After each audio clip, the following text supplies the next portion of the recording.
Well, it's day 3 of the blizzard, and the snow is finally beginning to taper off, and the sun has officially come out for the first time since Thursday.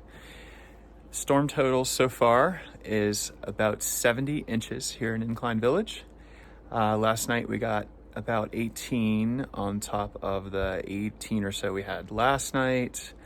So that's, 4 feet, 5 feet. I don't know how many feet, but it's a lot.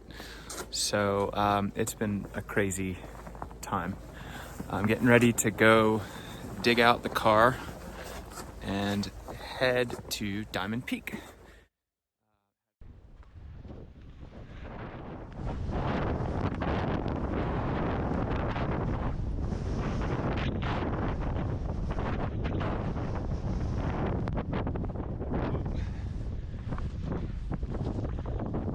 Fuck it. So windy.